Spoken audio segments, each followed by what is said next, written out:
Le lundi 23 mars 2009, l'humoriste Dieudonné devait se produire au casino de Dunkerque à 20 h. À la surprise générale, l'accès de la salle lui fut refusé pour risque de trouble à l'ordre public.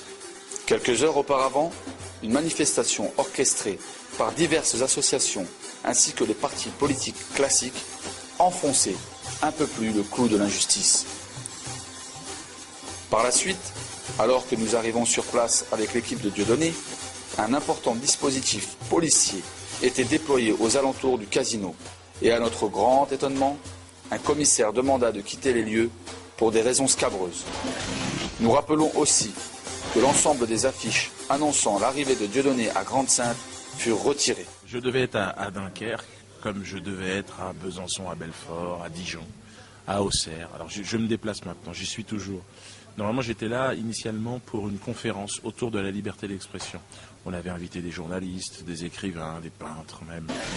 Donc lundi matin, il y a eu un référé qui a été... il y a eu un jugement qui a été donné, c'était mercredi dernier à Dijon, donc que Dieudonné a perdu. Donc lundi matin, Dieudonné a décidé d'y aller quand même avec un bus. Puisque les salles sont annulées, il a dit bon bah il va sûrement y avoir du monde qui vont attendre, donc on va y aller en bus et puis on va résister à cette censure qui devient complètement débile quoi.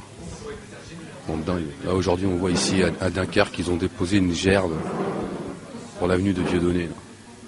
Ouais, franchement, un peu de respect pour au nom des droits de l'homme. Lesquels? Alors vous savez, faut se connaître un petit peu, je suis taquin. C'est vrai que le truc c'est faire chier les couilles, c'est notre chose. Et c'est vrai que là, mon sketch chez Faugier, tout ça a commencé là. Là, je me suis aperçu, voilà, critiquer Israël, dernier étage au-dessus, c'est le soleil. J'ai eu le droit à tout, non mais j'ai eu le droit à tout. Moi, quand j'ai fait ce sketch, le lendemain, mais la presse n'en a jamais parlé, j'ai même été agressé par des soldats israéliens en Martinique.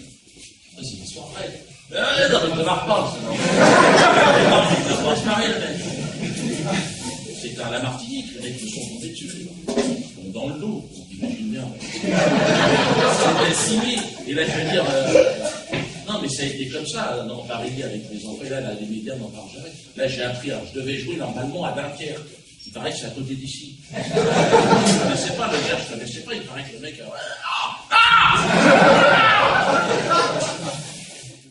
Bon, donc là, j'ai eu le déchaînement hystérique du lobby sioniste en place, qui est très puissant en France, et qui s'est promis de m'interdire toute forme de spectacle sur le territoire français.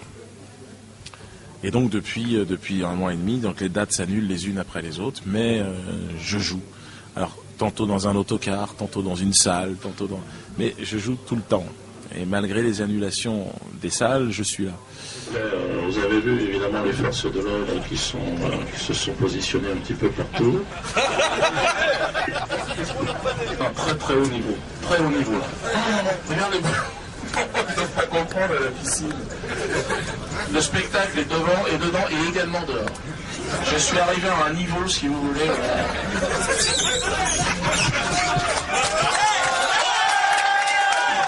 Et aujourd'hui, c'était un jour un peu particulier parce que j'ai annoncé samedi dernier donc ma candidature pour les élections européennes. Enfin, ma candidature, je lance l'idée qu'il puisse y avoir une candidature qui se retrouve autour de l'antisionisme et de l'anticommunautarisme.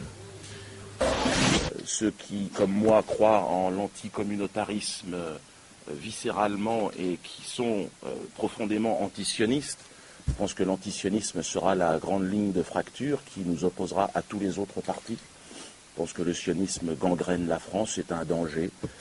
Et donc, c'était intéressant de voir effectivement toutes les pressions politiques autour de cette manifestation d'aujourd'hui. Donc, je n'ai pas pu faire une conférence, mais j'ai fait un spectacle, enfin des extraits de sketch. J'ai un peu parlé de la situation. Et puis surtout, c'était la possibilité de rencontrer ici la résistance, des gens qui ne sont pas soumis, on va dire, à la propagande nationale et qui aujourd'hui est pieds et mains liés, on a l'impression, aux intérêts américano-sionistes, ce qui est une réalité. C'est toujours très très fort et toujours très intéressant. C'est vrai que malgré qu'on rigole, il y a toujours derrière une notion de réflexion aussi qui nous laisse pas pareil en sortant qu'en rentrant. Dieudonné, il n'a rien fait que dénoncer des choses que tout le monde constate.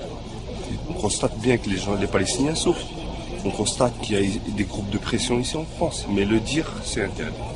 Et dans le pays qui se dit le pays de la liberté d'expression, c'est quand même quelque chose de dommage, quoi. Parce qu'on ne peut pas avoir une image et avoir des actes qui vont à l'encontre de cette image. Et Dieudonné, c'est quelqu'un qu'il faut supporter, je pense. Quelqu'un qu'il faut supporter jusqu'au bout, parce que il rehausse un peu l'image de cette France, de liberté d'expression, de cette France métissée. On prétextait qu'il ne pouvait pas venir ici pour faire ce spectacle, pour troubler à l'ordre public. J'ai vu aucun trouble, au contraire. C'est des gens métissés, on retrouve la France, la vraie France, avec des gens qui sont épris de liberté, des vrais gens épris de liberté. Et non pas des gens qui sont juste épris du pouvoir et de l'argent. Donc, à fond pour Dieu.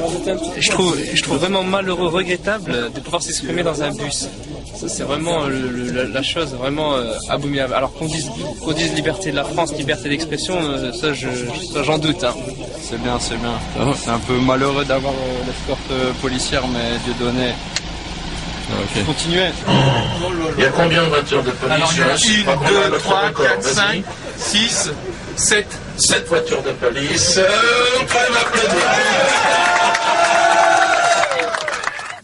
Je ne suis pas en guerre, je demande juste la liberté pour moi et ceux qui me ressemblent. Et donc un peu comme un esclave qui doit s'échapper du champ et qui doit quitter son esclavagiste, dire bon voilà, moi c'est terminé, je ne collabore plus, je me libère. Donc c'est comme ça, c'est voilà mon approche. Mais ce qui fait que voilà, ça ne plaît pas à tout le monde et que mon arrivée ici à Grande-Synthe, eh bien ça a été un moment encore une fois de pression. À Dunkerque, le maire, il y a eu je crois une minute de silence contre ma venue. Bon, on est dans le ridicule le plus total, mais en même temps ils ont peur et il y a les européennes qui arrivent, donc on sait qu'à chaque élection, nos hommes et nos femmes politiques, ils nous ressortent toujours la même carte, c'est la carte de la peur, donc la sécurité. Il faut qu'ils fassent attention quand même, parce que là avec la crise, il y a vraiment un ras-le-bol, il y a une colère qui est énorme. Si demain, en banlieue comme sur Paris, dans toute la France d'ailleurs, parce que voilà, on tourne un peu, on discute avec les gens. Je pense que demain, si ça pète, moi je pense que ça va leur glisser entre les pattes. Et je pense même que la gendarmerie, l'armée, bon, pour ce qui reste, le Sarkozy, l'armée c'est pareil, il a complètement plié. D'ailleurs, ils veulent faire rentrer la France dans l'OTAN. On voit un peu, je veux dire, la France ne sera plus un pays souverain, ce sera une serpillière. Et ben, je pense que Sarkozy, il se met le doigt dans l'œil s'il pense que la gendarmerie je pense qu'ils vont le lâcher. Je pense que quand ça va péter, il y a beaucoup de pères de famille qui vont dire ça va, c'est bon. Moi, je suis pas ici pour taper sur le peuple. Il y a ras-le-bol, parce que là, on se fout de notre gueule. Mais réussir à transcender ces frontières religieuses, ethniques ou linguistiques, les transcender et réussir à se battre ensemble contre le véritable problème qu'est le sionisme. Parce que je crois que c'est uniquement ensemble que nous y arriverons, tous. Parce que le sionisme, son jeu, c'est la division. Si nous comprenons tout cela et que nous arrivons à être unis, nous anéantirons ce projet qu'est le sionisme, qui n'a rien à voir, encore une fois, avec la communauté juive de France, qui n'a rien à voir avec l'antisémitisme. Je ne me considère absolument pas comme antisémite.